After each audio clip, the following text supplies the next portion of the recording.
നിയമാവർത്തനം അധ്യായം 12. നിങ്ങളുടെ പിതാക്കന്മാരുടെ ദൈവമായ കർത്താവ് നിങ്ങൾക്ക് അവകാശമായി നൽകുന്ന ദേശത്ത് ജീവിതകാലം അത്രയും അനുവർത്തിക്കേണ്ട ചട്ടങ്ങളും നിയമങ്ങളും ഇവയാണ്. നിങ്ങൾ കീഴടക്കുന്ന ജനതകൾ ഉയർന്ന മലകളിലും കുന്നുകളിലും മരച്ചുവട്ടിലും തങ്ങളുടെ ദേവന്മാരെ ആരാധിച്ചിരുന്ന എല്ലാ സ്ഥലങ്ങളും നിശേഷം നശിപ്പിക്കണം. അവരുടെ ബലിപീഠങ്ങൾ തട്ടിമറിക്കണം. സ്തംഭങ്ങൾ തകർത്ത് പൊടിയാക്കണം.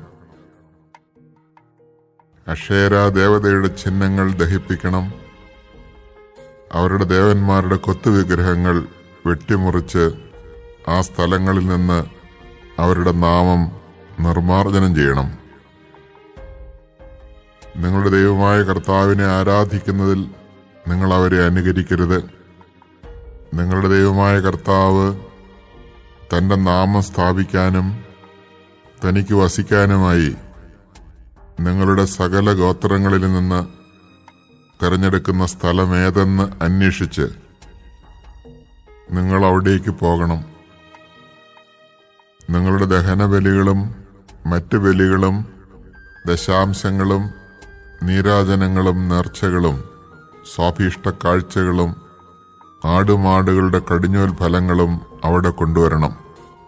നിങ്ങളുടെ സകല പ്രവൃത്തികളിലും നിങ്ങളുടെ ദൈവമായ കർത്താവ് നിങ്ങളെ അനുഗ്രഹിച്ചതിനാൽ നിങ്ങളും കുടുംബാംഗങ്ങളും അവിടെ വെച്ച് നിങ്ങളുടെ ദൈവമായ കർത്താവിന്റെ മുമ്പിൽ അവ ഭക്ഷിച്ച് സന്തോഷിക്കണം. ഇന്ന് ഓരോരുത്തരും താങ്കൾക്ക് ഇഷ്ടമുള്ളത് പ്രവർത്തിക്കുന്നത് പോലെ അന്ന് നിങ്ങൾ ചെയ്യരുത്. എന്തുകൊണ്ടെന്നാൽ ഇതുവരെ നിങ്ങൾ നിങ്ങളുടെ വിശ്രമസ്ഥാനത്ത് നിങ്ങളുടെ ദൈവമായ കർത്താവ് നിങ്ങൾക്ക് അവകാശമായി നൽകുന്ന ദേശത്ത് എത്തിച്ചേർന്നിട്ടില്ല. നിങ്ങൾ ജോർദാൻ കടന്ന് നിങ്ങളുടെ ദൈവമായ കർത്താവ് നിങ്ങൾക്ക് അവകാശമായി നൽകുന്ന ദേശത്ത് വാസമുറപ്പിക്കും. അപ്പോൾ തന്റെ നാമം സ്ഥാപിക്കാനായി നിങ്ങളുടെ ദൈവമായ കർത്താവ് ഒരു സ്ഥലം തിരഞ്ഞെടുക്കും. ഞാൻ നിങ്ങളോട് കൽപ്പിക്കുന്നവയെല്ലാം നിങ്ങളുടെ ദഹനബലികളും മറ്റു ബലികളും ദശാംശങ്ങളും നീരാജനങ്ങളും കർത്താവിന് നേരുന്ന എല്ലാ ഉത്തമ വസ്തുക്കളും അവിടെ കൊണ്ടുവരണം. നിങ്ങളുടെ ദൈവമായ കർത്താവിന്റെ മുമ്പിൽ നിങ്ങളും നിങ്ങളുടെ പുത്രന്മാരും പുത്രികളും ദാസന്മാരും ദാസികളും നിങ്ങളുടെ നഗരങ്ങളിൽ വസിക്കുന്ന ലേവ്യരും സന്തോഷിക്കണം. നിങ്ങൾക്കുള്ളതുപോലെ ലേവ്യർക്ക് സ്വന്തമായി ഒരു ഓഹരിയും അവകാശവും ഇല്ലല്ലോ. തോന്നുന്നിടത്തൊക്കെ നിങ്ങൾ ദഹനബലി അർപ്പിക്കരുത്. നിങ്ങളുടെ ഗോത്രങ്ങളിൽ ഒന്നിൽ നിന്ന് കർത്താവ് തിരഞ്ഞെടുക്കുന്ന സ്ഥലത്ത് നിങ്ങൾ ദഹനബലി അർപ്പിക്കുകയും ഞാൻ ആജ്ഞാപിക്കുന്നതെല്ലാം അനുഷ്ഠിക്കുകയും ചെയ്യുവിൻ. നിങ്ങളുടെ ദൈവമായ കർത്താവ് നൽകിയിരിക്കുന്ന അനുഗ്രഹങ്ങൾക്കനുസരിച്ച് നിങ്ങളുടെ നഗരങ്ങളിൽ മൃഗങ്ങളെ കൊന്ന് ഇഷ്ടാനുസരണം ഭക്ഷിച്ചുകൊള്ളുവിൻ.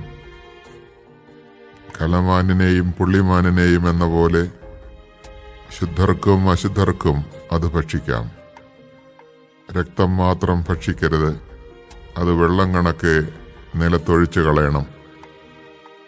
ധാന്യം, വിത്ത്, എണ്ണ ഇവയുടെ ദശാംശം, ആടുമാടുകളുടെ കടിഞ്ഞൂൽ, നേരുന്ന നേർച്ചകൾ, സ്വാഭീഷ്ട കാഴ്ചകൾ, മറ്റ് കാണിക്കകൾ എന്നിവ നിങ്ങളുടെ പട്ടണങ്ങളിൽ വെച്ച് ഭക്ഷിക്കരുത്.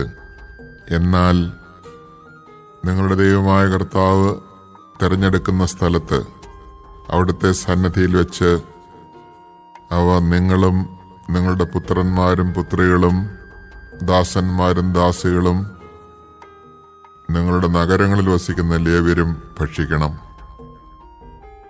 നിങ്ങളുടെ എല്ലാ പ്രവൃത്തികളെയും പറ്റി നിങ്ങൾ ദൈവമായ കർത്താവിന് മുമ്പാകെ സന്തോഷിച്ചുകൊള്ളുവിൻ. നിങ്ങൾ ഭൂമിയിൽ വസിക്കുന്നിടത്തോളം കാലം ലേവ്യരെ അവഗണിക്കരുത്. നിങ്ങളുടെ ദൈവമായ കർത്താവ് തന്റെ വാഗ്ദാനം അനുസരിച്ച് നിങ്ങളുടെ ദേശം വിസ്തൃതമാക്കുമ്പോൾ, നിങ്ങൾക്ക് മാംസം കഴിക്കാൻ ആഗ്രഹമുണ്ടാകുമ്പോൾ ഇഷ്ടം പോലെ ഭക്ഷിച്ചുകൊള്ളുവിൻ. നിങ്ങളുടെ ദൈവമായ കർത്താവ് തന്റെ നാമം സ്ഥാപിക്കാൻ തിരഞ്ഞെടുത്ത സ്ഥലം വിദൂരത്താണെങ്കിൽ, ഞാൻ ആജ്ഞാപിച്ചിട്ടുള്ളതുപോലെ ദൈവം നിങ്ങൾക്ക് തന്നിരിക്കുന്ന ആടുമാടുകളെ കൊന്ന് നിങ്ങളുടെ പട്ടണത്തിൽ വെച്ച് തന്നെ ഇഷ്ടാനുസരണം ഭക്ഷിച്ചുകൊള്ളുവിൻ. കലമാനിനെയും പുള്ളിമാനിനെയും എന്നതുപോലെ ശുദ്ധനും അശുദ്ധനും അവ ഭക്ഷിക്കാം. ഒന്ന് മാത്രം ശ്രദ്ധിക്കുക: രക്തം ഭക്ഷിക്കരുത്. രക്തം ജീവനാണ്. മാംസത്തോടൊപ്പം ജീവനെയും നിങ്ങൾ ഭക്ഷിക്കരുത്. നിങ്ങളത് ഭക്ഷിക്കരുത്. ജലമെന്നതുപോലെ നിലത്തൊഴിച്ചു കളയണം. നിങ്ങളത് ഭക്ഷിക്കരുത്. അങ്ങനെ കർത്തൃസന്നിധിയിൽ ശരിയായത് പ്രവർത്തിക്കുമ്പോൾ നിങ്ങൾക്കും നിങ്ങൾക്ക് ശേഷം നിങ്ങളുടെ സന്തതികൾക്കും നന്മയുണ്ടാകും. ദൈവത്തിന് സമർപ്പിച്ച് വിശുദ്ധമാക്കിയ വസ്തുക്കളും നേർച്ചകളും മാത്രം അവിടുന്ന് തിരഞ്ഞെടുക്കുന്ന സ്ഥലത്തേക്ക് നിങ്ങൾ കൊണ്ടുപോകണം. അവിടെ നിങ്ങളുടെ ദൈവമായ കർത്താവിന്റെ ബലിപീഠത്തിൽ നിങ്ങളുടെ ദഹനബലികൾ, മാംസവും രക്തവും സമർപ്പിക്കണം. നിങ്ങളുടെ ബലിയുടെ രക്തം ദൈവമായ കർത്താവിന്റെ ബലിപീഠത്തിന്മേൽ തളിക്കണം. എന്നാൽ മാംസം നിങ്ങൾക്ക് ഭക്ഷിക്കാം. ഞാൻ നിങ്ങളോട് കൽപ്പിക്കുന്ന ഈ കാര്യങ്ങളെല്ലാം ശ്രദ്ധാപൂർവം ശ്രവിക്കുവിൻ. നിങ്ങൾ ദൈവമായ കർത്താവിന്റെ മുമ്പിൽ നന്മയും ശരിയും മാത്രം പ്രവർത്തിക്കുമെങ്കിൽ നിങ്ങൾക്ക് ശേഷം നിങ്ങളുടെ സന്തതികൾക്കും എന്നേക്കും നന്മയുണ്ടാകും. നിങ്ങൾ കീഴടക്കാൻ പോകുന്ന ദേശത്തുള്ള ജനതകളെ ദൈവമായ കർത്താവ് നിങ്ങളുടെ മുമ്പിൽ വെച്ച് നശിപ്പിക്കും. നിങ്ങൾ അവരുടെ ഭൂമി കൈവശമാക്കി അവിടെ വസിക്കുകയും ചെയ്യും.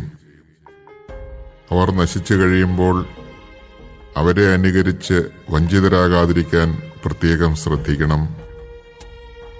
ഈ ജനം ചെയ്തതുപോലെ നിങ്ങളും ചെയ്യേണ്ടതിന് അവർ അപ്രകാരം തങ്ങളുടെ ദേവന്മാരെ സേവിച്ചു എന്ന് നിങ്ങൾ അന്വേഷിക്കരുത്.